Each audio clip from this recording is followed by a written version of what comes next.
اللہ کے نبی صلی اللہ تعالیٰ علیہ وسلم نے جو ہے حضرت بلال کو بلایا اور حضرت بلال کو بلانے کے بعد میں میرے آقا نے ارشاد فرمایا بلال مدینے کی گلیوں کے اندر اعلان کر دو کہ اللہ کے رسول یاد فرما رہے ہیں، اللہ کے رسول آپ کو کچھ وصیت کرنا چاہتے ہیں۔ پیاری اسلامی بھائیوں، اب صحابہ کرام کے کانوں میں جب یہ آواز پہنچی ہے صحابہ کرام دوڑتے ہوئے آتے ہیں، اللہ کے رسول صلی اللہ علیہ وسلم کی خدمت میں حاضر ہو رہے ہیں۔ کوئی دکان سے اٹھ کر کے آ رہا ہے، کوئی مکان سے نکل کر کے آ رہا ہے، کوئی گلی کوچے کے اندر بیٹھا ہوا تھا تو وہیں سے اٹھ کر کے آ رہا ہے۔ پتہ نہیں اللہ کے رسول کیا وصیت کرنا چاہتے ہیں، پتہ نہیں اللہ کے رسول کیا پیغام سنانا چاہتے ہیں۔ پیارے اسلامی بھائیوں، صحابہ کرام کا مجمع لگ چکا ہے، صحابیہ بھی تشریف لا چکی ہیں اور نبی کے پیغام کو سننے کے لیے جو ہے بیگانے بھی تشریف لا چکے ہیں۔ اللہ کے رسول صلی اللہ علیہ وسلم ارشاد فرماتے ہیں بنی الاسلام علی خمس، اسلام کی بنیاد 5 چیزوں پر ہے۔ سرکار نے ارشاد فرمایا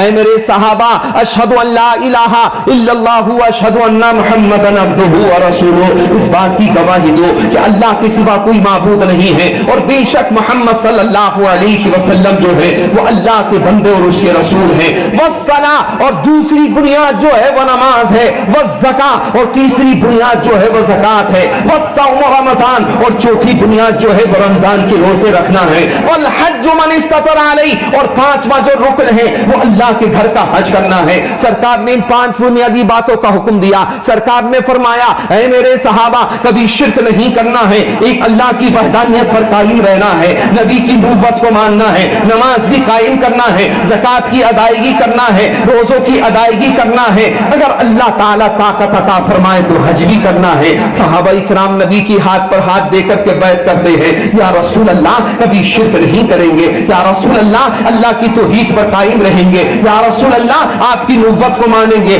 یا رسول اللہ آپ کے دین کے پیروکار بن کر کے زندگی گزاریں گے، یا رسول اللہ نمازوں کا قیام بھی کریں گے، روزوں کا قیام بھی کریں گے، زکات کی ادائیگی بھی کریں گے، اللہ توفیق عطا فرمائے گا تو حج کر کے بھی آیا کریں گے۔ سرکار نے سب سے بیعت لینا شروع کی ہے، سارے صحابہ بیعت کر چکے ہیں، لیکن سرکار اقدس صلی اللہ علیہ وسلم کے مجمع کے اندر جو ہے ایک ایسا شخص آیا ہوا ہے کہ جس نے ابھی دامن اسلام کے اندر داخلہ نہیں لیا ہے، جس نے ابھی پیارے آقا کی غلامی کا پٹا جو ہے اپنے گلے میں نہیں ڈالا ہے۔ اللہ کے رسول کی بارگاہ میں عرض کرتا ہے یا رسول اللہ میں بھی آپ کے پاک دین میں داخل ہونا چاہتا ہوں، میں بھی مذہبی اسلام میں داخل ہونا چاہتا ہوں۔ اللہ کے رسول صلی اللہ علیہ وسلم نے ارشاد فرمایا آؤ میرے ہاتھ پر بیعت کر لو اور اللہ کی وحدانیت کو مانو گے، مجھ محمد کی نبوت و رسالت کو مانو گے اور شریعت کے اصول پر عمل کرو گے۔ عرض کرتا ہے ہاں یا رسول اللہ آپ کے کہنے پر اللہ کو ایک مانوں گا، یا رسول اللہ آپ کے کہنے پر میں آپ کو اللہ کا نبی مانوں گا، یا رسول اللہ دین اسلام کو سچا دین مانوں گا،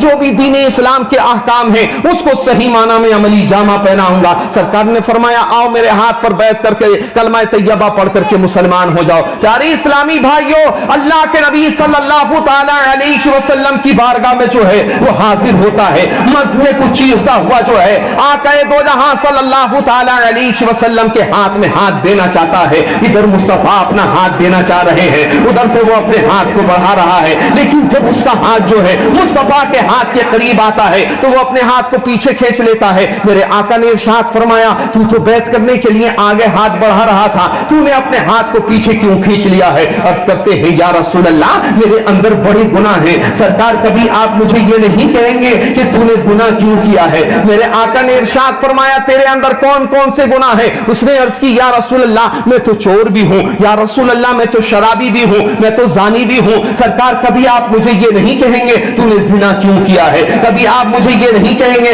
تو نے شراب کیوں پی ہے؟ کبھی آپ مجھے یہ نہیں کہیں گے کہ تو نے چوری کیوں کی ہے؟ اللہ کے رسول صلی اللہ علیہ وسلم نے ارشاد فرمایا سنو اسلام کا نقطہ نظر یہ ہے اگر کوئی شراب پیتا ہے تو ہم اس کو کوڑے لگوا دیا کرتے ہیں، اگر کوئی زنا کرتا ہے ہم اس کو سنسار کرا دیا کرتے ہیں، اگر کوئی چوری کرتا ہے تو ہم اس کے ہاتھ کٹوا دیا کرتے ہیں۔ اللہ کے رسول نے فرمایا یہ اسلام کا آئین ہے۔ حضرات محترم کہنے لگا اللہ کے نبی یہ عیب میرے اندر اتنے بڑھ چکے ہیں، ان گناہوں سے مجھے نجات نہیں مل سکتی ہے، میں گناہوں کا عادی ہو چکا ہوں۔ اللہ کے رسول اگر میں نے اسلام قبول کیا اور پھر اس کے بعد میں یہ گناہ انجام دیے تو میرے اوپر حد قائم کر دی جائے گی، میں تو ہلاک ہو جاؤں گا۔ اللہ کے رسول پھر میں مذہب اسلام میں داخل نہیں ہوتا۔ سرکار نے فرمایا بیٹھ جا۔ حضرات محترم بیٹھ جاتے ہیں۔ تھوڑی دیر کے بعد میں میرے